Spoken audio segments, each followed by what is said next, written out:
My name is Brianna Mersey. I'm the Associate Director of Data for Media.Monks, and in today's episode, 400 plus stores and a single source of truth, we are diving into a discussion of what it takes to shift a traditional retail business to an online store with a powerful MarTech stack. For those of you who don't know much about Media.Monks, we're a digital-first marketing and advertising services company that connects content, data, digital media, and technology services across one global team built from the bottom up. We're inspired by the connectivity and flexibility of technology APIs. A single P&L model offers clients seamless access to over 9,000 plus strong team of multidisciplinary digital talent across 57 talent hubs in 33 countries. There's lots of us. To help set some context for today's discussion, let's talk about some of the very common yet challenging data issues modern marketers are facing. So on one side, we have our CMOs who don't really always trust their ROI data and feel like they can't make data-driven budgeting decisions. And on the other side, we have CIOs who don't see integrations across all their data platforms, might have some issues with their MarTech stacks. And then we have digital managers who are unsure about their campaign reports and attribution. And then we have analysts spending lots of time fixing their data and pulling reports rather than analyzing and pulling out like key insights. So outdated, fragmented data ecosystems make it difficult for brands to get a 360-degree view of their customer, which in turn makes it challenging for marketers to keep up with new and shifting consumer behavior. So all these challenges ultimately leads to not being able to deliver personalized customer experiences that meet the expectation of today's really mature digital consumer.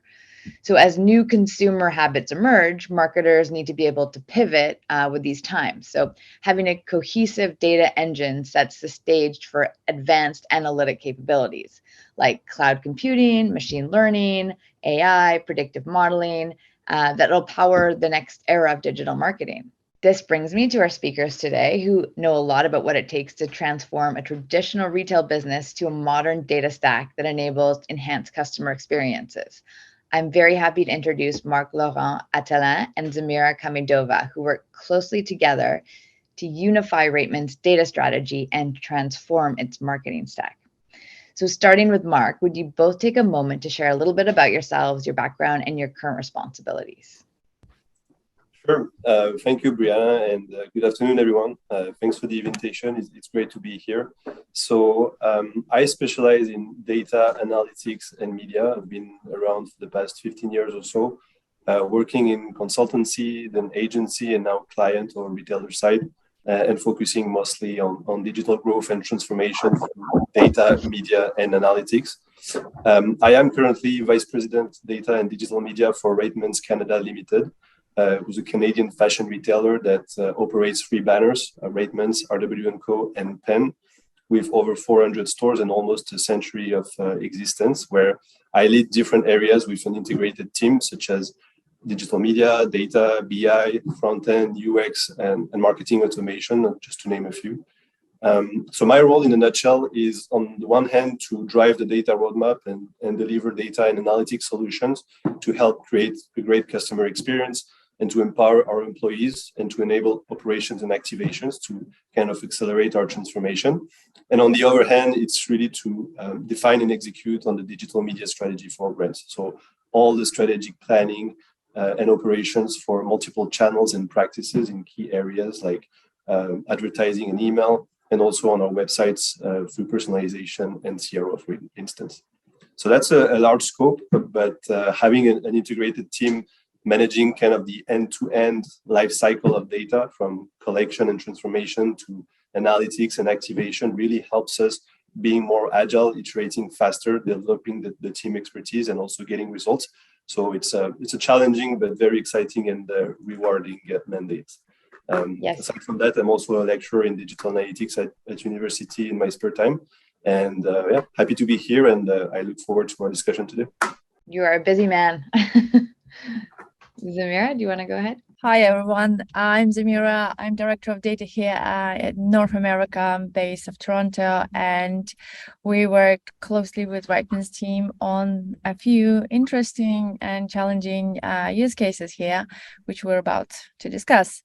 As for myself, I bring 15 years worth of experience in digital analytics, data, and advanced activation use cases when we're trying to combine advertising with data and analytics, which is really exciting. And that's about it about me, just like making it short and sweet. Great. Thank you.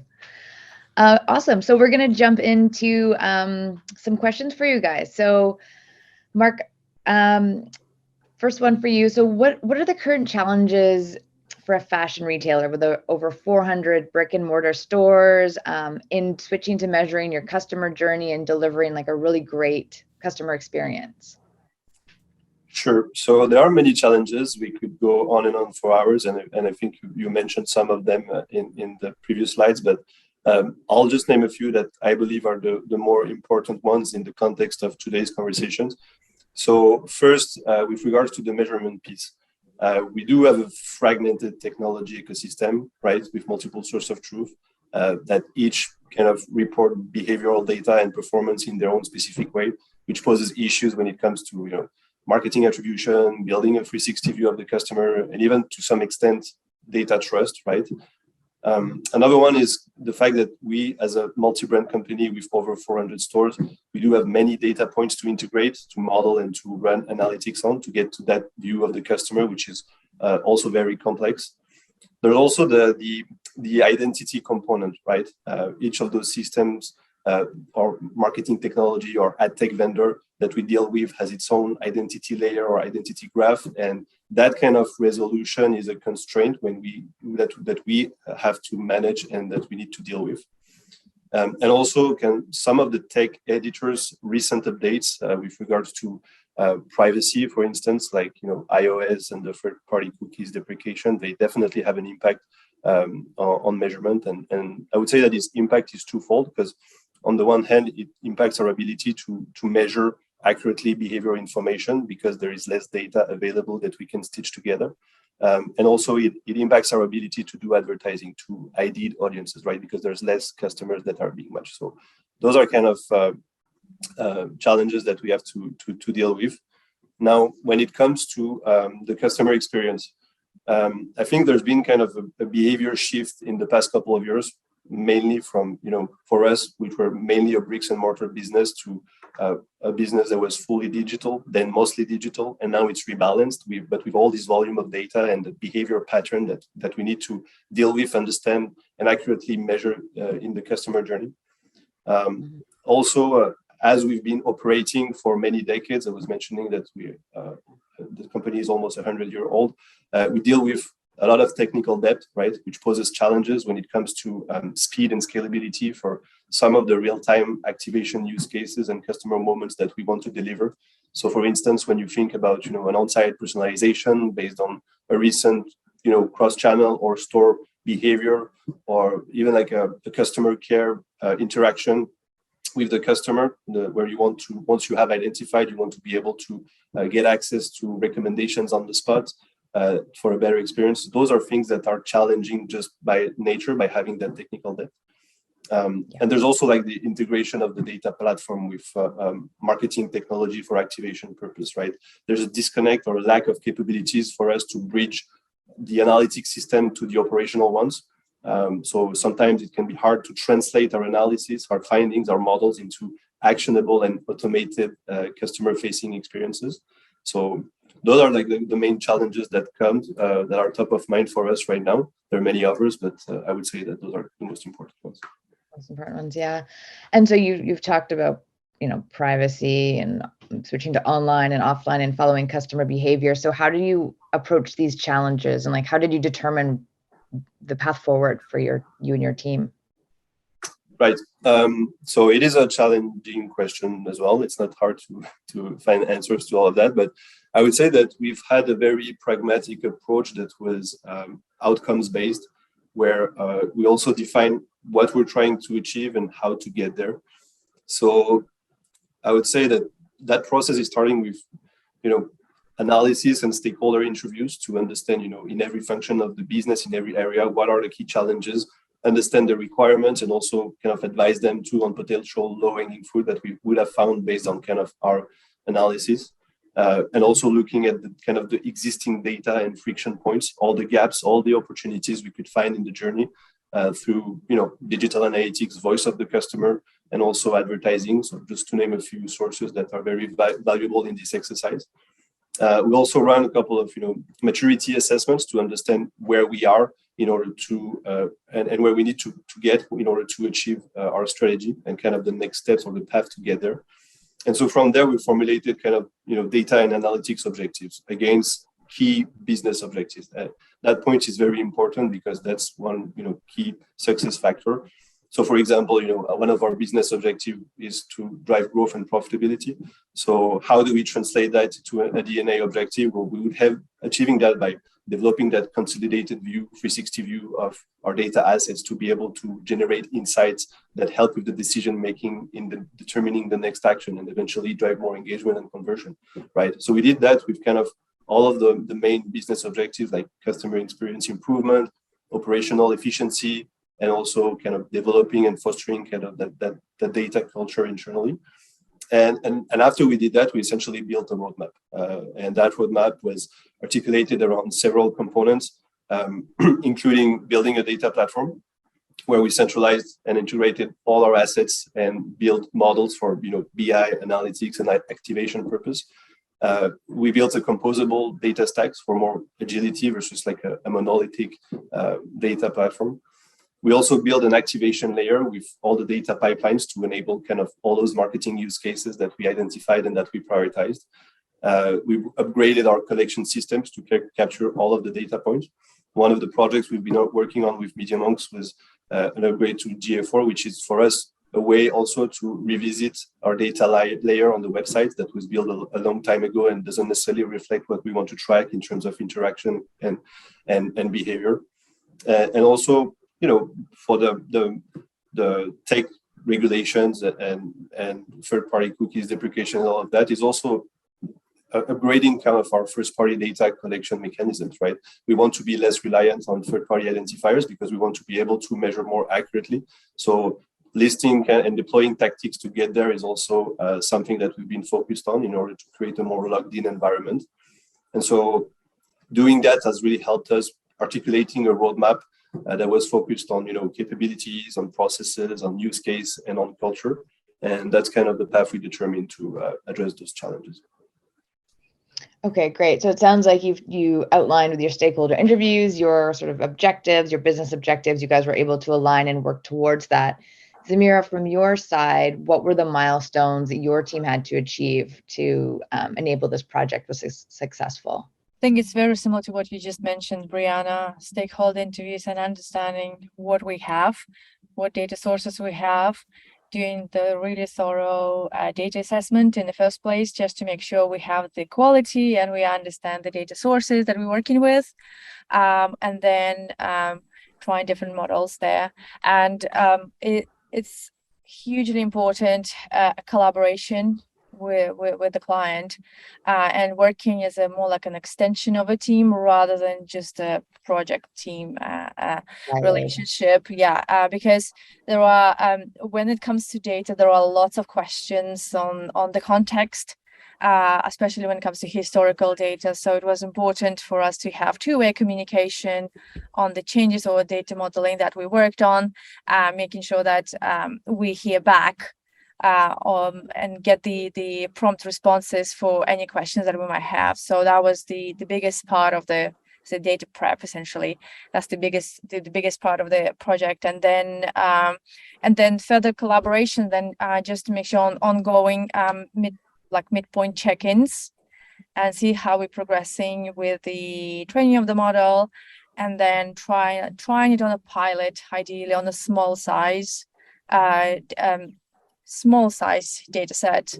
And then if it works well, then obviously that goes into the wild. So essentially exactly what you just said, but I just wanted to add this partnership and regular communication lines. Mm-hmm. Okay, so then what prompted you both like Reitmans and Media.Monks, Zamira and Marc, like to sort of adopt advanced analytics methods, and what did you actually implement? Sure. So for the context, when we started thinking about it, we were already kind of doing it, but to some extent, as it was, entirely powered by external software, like for use case like product recommendation, which is working very well. Don't get me wrong, but we really started to want to go deeper in that area, in that field for several reasons. So from a business perspective, we needed to grow sales, margin, and profit, and there was a sense that there is still a sense that advanced analytics can really help us with this, right? As we kind of scale our business, we see some diminishing returns in some of our execution, and so how do we address that? How can we focus on the right customer at the right time with the right message and offer to drive that engagement and that conversion is something that we've been focusing on. And so we've been categorizing kind of potential use case around things that are more customer facing, or use case that aim at driving more demand, increased sales, and then operations as well, also process improvement to reduce cost. That was the first thing that we did. Also from a customer perspective, we wanted to offer like a better experience, which means being more relevant, more personalized with communications, content, with recommendations too, which is hard to achieve without the help of machine learning today. From a practice perspective, there was also a willingness to build and develop that expertise internally over time, to be less reliant on those kind of third-party black boxes, right? So, which poses an issue in terms of governance. And I guess that's the key factor, is that as we build our data platform, we were getting in a position to do that. We were having kind of the infrastructure and the data assets integrated and centralized that gave access to all of those use cases, and so we were able to move forward. So after we did that, our approach was to initially select and implement a couple of use cases to kind of demonstrate the value, and also partner with like external partners like Media.Monks in order to kind of initialize the program and also grow the internal expertise as we do that, with the intent to eventually build a more proper roadmap for AI ML in our company, and find use case and a broader adoption at kind of every step of our retail supply chain or value chain, right? So in terms of what we did, we've run a couple of pilots with Media.Monks over the past year or so. One was really focused on advertising. So, and the idea was to challenge a bit the way we were executing our retargeting strategy, right? So typical execution would be to retarget product page viewers, cart abandoners that did specific action in a given look back window, and then we would kind of let the ad tech algorithm optimize towards that. But there's a sense that as you grow that audience pool, you don't necessarily have all the budget in order to reach all of those users. So when it comes to make sure that you identify the ones that are the most likely to purchase within that audience pool and target them, that was kind of the focus of one of the use cases in advanced analytics that we worked on with Media.Monks. So really, the idea was to look at all of the transactional information, behavioral data that we have, and model a way to estimate the propensity to purchase over the next couple of days in an advertising context, and then be able to activate that from a cloud platform to the media buying platform as an audience, to make sure that we spend our advertising dollars towards the customer that are the most likely to engage. So that was a successful pilot and project. We've seen like a significant decrease in cost per transaction or cost per acquisition when we developed that. And so for us, it was kind of a sign that we could continue and iterate. And so the next beast that we tackled right now is email marketing, which is one of our main focus when it comes to digital media strategy, and one of our main e-com revenue streams. And as we become more digitally mature, we also want to progressively move away from mass mailing to a more targeted, personalized execution.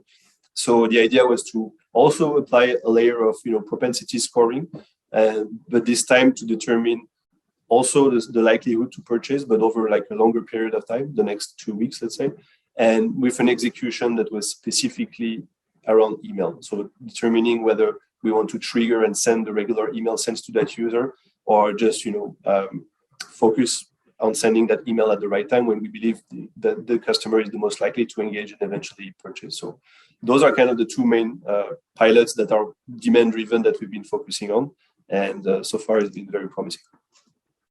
So interesting project you guys have. I just wanted to add the reason why we actually started the Advanced Marketing and Analytics project. When we first discussed with Marc the maturity and the data sources and the quality that they have, we found out that it had a really good foundation. Like, the team had a really good foundation. All the previous work that was done was like paid off. And that's why it was a relatively painless process to get all these models together and train them and make them work for the pilot. Yeah. So, and it actually, with the turnaround was quite quick. The actual projects were relatively quick. So that's why kudos to the team, Marc, because that's all the foundation that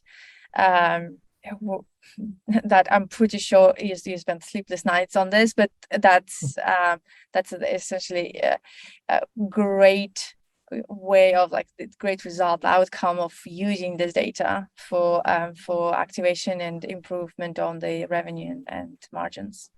Yeah, I completely agree, and I think circling back a bit on the question before around the milestones, that was also on our end our philosophy. It was always to get the foundation right, and then identify and prioritize use cases based on their potential business value. Have a very outcomes driven mindset to also determine like how we would build that data platform, what we would prioritize, and so now looking at the way what we're doing right now, we've been working and integrating those data assets with those use cases in mind. So we've been focusing on the right things at the right time to be able to start, iterating and don't get lost and avoid getting lost in the details, right? Because at the end of the day, in order for these projects to be successful, you need to, test, learn, iterate, and drive value. And with that kind of framework and collaboration with partners like Media.Monks, we've been able to do that. And Zamira, how did you, and Marc as well, how did you decide which data sources were the most important for your propensity scoring and your machine learning model? I think we were trying to use the data sources that say actionable, things that we can use, the data sources that are not stale and they have subject to frequent change. The data is being regularly updated. So that's going back to Marc's explanation about the use cases in the first place and preparing those data sources, right? If they haven't done it in the first place and they didn't do all of the foundational work, we wouldn't have anything to play with. It was purely the richness of the sources that Marc and his team were able to provide. Email was one.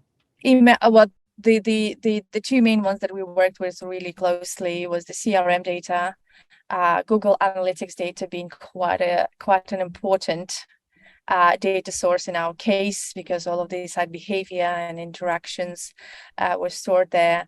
We also worked with the transactional data as well, just to make sure all of the transactions, and we do not include, for example, the returns in some places, so we'll be able to include those. Marc, do you want to add? I think you get the main ones right, and just want to emphasize on the importance of the partnership when doing that, because on our end we have all the business perspective, and it's our responsibility also to be very clear and articulate in terms of requirements, sources that we want to look at, and where we believe that there's an opportunity. But then also look at on the partner perspective with the experience of other projects that we've been working on, like add additional, insight in terms of what we could look at, and then kind of, combining both approaches in identifying kind of the sources of data we want to look at, and the attributes and dimension is a key component also of the key factor of success of these initiatives. But in terms of sources, you covered it all. Okay. And so having all this like email data and different sources, we know that it can go sideways and you get, data sets that aren't reliable. So how did you make sure that the data was clean? So on our end, we did an extensive exploratory analysis to ensure that the data that we have didn't have any strange nonsensical values in columns, or was of decent size, because the sample size is super important, and did not have gaps, or at least wasn't full of gaps, so we can work with that. And also important part was to know the variables, understanding what they mean, and then especially with the Google Analytics data, understanding the schema, the attribution model that is used in Google Analytics, to make sense of data and spot any irregularities. So we had a few sessions with the Reitmans team when we did the exploratory analysis, saying like, these data points might look suspicious, so weird. What shall we do about that? So there was a lot of collaboration there before we actually started using and training the model. So Yeah. Prep. I know it sounds not so glamorous, but it's super important in our business, especially if you're trying to use that data to build and do predictions for you. And if the intention is to activate that in something that's customer facing, that's where like data quality and integrity becomes critical, right? Because one thing that goes sideways could have a really negative impact on the experience. Yeah, absolutely. So get your foundational data layer and data in place from all data sources. But yes, foundational. So we had instances when, for example, not with the Reitmans team, just in general, the experiences when we looked at the data, for example, and everyone's demographic was male. For a client, and then that there must be some other people joining, visiting the website. So yeah, these kind of things that would be picked up and covered during the exploratory analysis. I know it's like a really kind of scary example, but this is the reality of life, right? Just data layer quality, integrity, as Marc mentioned, are super important for us. So Marc, you've got your data foundations in place now. We're at the tip of the iceberg. What's next for Reitmans? Well, there's a lot. Our backlog is always full, as I'm sure it is for everyone, and some of you can relate. So we're busy, but I'll name a few priorities or exciting things that are coming up for us.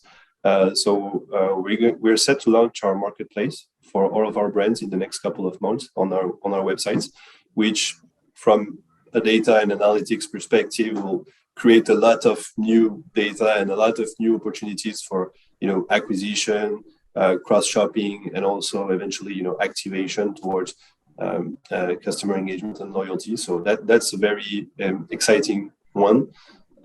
Also, when it comes to machine learning use case, to kind of circle back on the use cases that we've been discussing today, we are also looking at applying that to other areas of the business, right? As I was mentioning, our use cases so far have been mostly focused around demand generation or sales. And now we also want to look at the entire retail supply chain and things like operational efficiency to improve, the product allocation, to mitigate the freight costs, also to improve the margin, sometimes with, things around, pricing, dynamic pricing and pricing and promotion dynamics and all of that. So that's something that we are looking at right now. And we're also building and upgrading, updating kind of our data platform accordingly in order to be able to do that. There's also always some, digital analytics and customer technology platform upgrades that we're going to be focusing on in the next couple of months to, further like develop our capabilities in managing kind of that customer life cycle, but also continue to get rid of our technical debt, which is definitely something that we aim at focusing on. And lastly, I would say personalization, right? It's not something new, but it's an ongoing practice. It's an ongoing, thing that we want to deploy across channels where we see room for development, we see room for improvement. There's so many components, especially in the fashion retail business, that you can control, between copy, creative, product, and all of that. And although we made some good, progress recently, there's still a long way to go in order to drive like a top-notch customer experience, and that's our focus for us. So very exciting times. We recognize the importance of accelerating our adoption of these capabilities for our business to thrive, and we decide to enable strategic initiatives like these ones accordingly, which is great. Amazing. Yeah, lots on the horizon for you and your team. Yeah. So this is the end of our official panel, but we would love to hear your questions. So we'll head over to the Q&A section and see what's come up for Marc and Zamira. Okay. So first question, what advice would you give to other retailers who are looking to start building a data-driven marketing strategy, and where should they start? So it gets to Marc. So I would say that we should, as a starting point, you could use existing digital analytics and voice of customer data available in order to find friction points and opportunities in the journey, right? For that, it's also important to understand kind of the macro and the micro landscape. And as I was mentioning earlier, like build a list of requirements with internal stakeholders that you can tie to business objective and prioritize according to things like feasibility, complexity, and potential value, right? And then from there, you experiment, you test, you learn, and you iterate. Like you need to get the ball rolling. You need quick wins. You need results. And some use cases will be successful, some won't. But as you iterate that process, you'll build your understanding of the data ecosystem, what route to take, and be better equipped after to make the right, technology choices and bigger decisions around your data stack, right? It's a complex journey. Some decisions that are being made will last for a while in terms of data stack. So it's important to go progressively to make sure that you approach it right. And I would say in that context, do not hesitate to surround yourself with partners to initiate that roadmap and go faster. But as you do that, also make sure that you build the expertise and the experience internally along the way to be able to do a little more yourself at each additional iteration. That's how you're going to also create that culture internally and be successful with that project. Yeah, makes sense. Zamira, did you want to add anything just from a technical? You don't need to. You're on mute. I think Marc covered it all. The key thing is like to get the ball rolling, at least with something. And then the quickest way to do that is actually building the use cases. Sometimes it's really hard to understand which use cases you want to go for. And that means you actually have to speak to multiple stakeholders internally, trying to figure out what exactly if you're not in that position, or if you don't have exposure to that, so understanding what's the objectives for the business, and then based on that trying to figure out the activities, the work streams that could change those or reach those objectives. So I think Marc was in a really great position to understand the business needs. I think that was actually helped a lot for us to work with someone who actually on board with all the changes, understanding the roadmap, and have clarity in the prioritizations. Okay. And so you're doing stakeholder interviews. How do you get buy-in internally? So this is the next question from someone. So they're asking, how do you get buy-in from your internal stakeholders? Did you have to navigate any internal hurdles to push this through? For Marc. So there's two components to that question, right? From I would say that from stakeholders buy-in, it's important to build a clear vision and strategy initially and communicate it properly. And then, use data to build your case, as I was mentioning, around what's available, the voice of customer, and all of that. Articulate those goals against business goals, because that's how you will also get stakeholder alignment. And then deliver, show that you're able to drive results and value with quick wins and pilots that you run, right? So I think those are the key steps in order to get to that stakeholder buy-in. And then I would say that in terms of internal hurdles, for sure, like there's always going to be initial resistance to adoption, right? And another thing is that you need to prioritize use case. You can't make everybody happy on day one. So that's something that you're going to have to deal with. The change management component is also very important, right?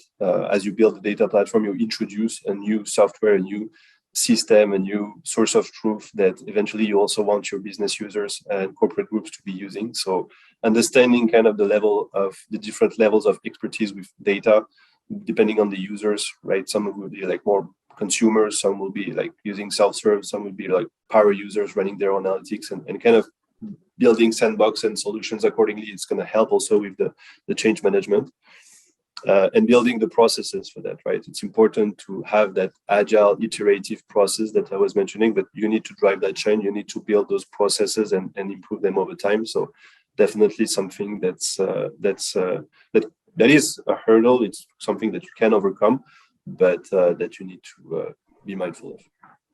Okay, we've got one more question. So how do you see Web3 enabling your data and loyalty programs going forward? So it's a very good question. I can say we have all the answers today. We're still trying to figure out how we want to approach that. Two avenues that could be that we look at what other retailers do. I think some of the interesting executions have been in how to leverage kind of a metaverse environment to be able to do some branding and provide an experience that resonates with your customer, but you need to define whether that's made for your customer base. Another one that's really interesting is the notion of collectibles and NFT, but applied to a loyalty program, right? So it could be something explored around sustainable NFTs, something around gamifications in order to get some exclusive collectibles and all of that. We don't have today kind of an example of that, but those are avenues that we explore as we think about the future and what it could be for Reitmans and Orbit. Yeah, that's exciting. So I just wanted to thank everyone. Thank you, Marc. Thank you, Zamira, for joining. Thank you to our audience for listening and participating. If you need to get a hold of us, you can reach us at data@Media.Monks.com. Tune in for our next IMO, which is October 20th. So the title is Want More Performance from Your Creativity. We'd love to see you again in a couple weeks. And yes, thanks again for joining us.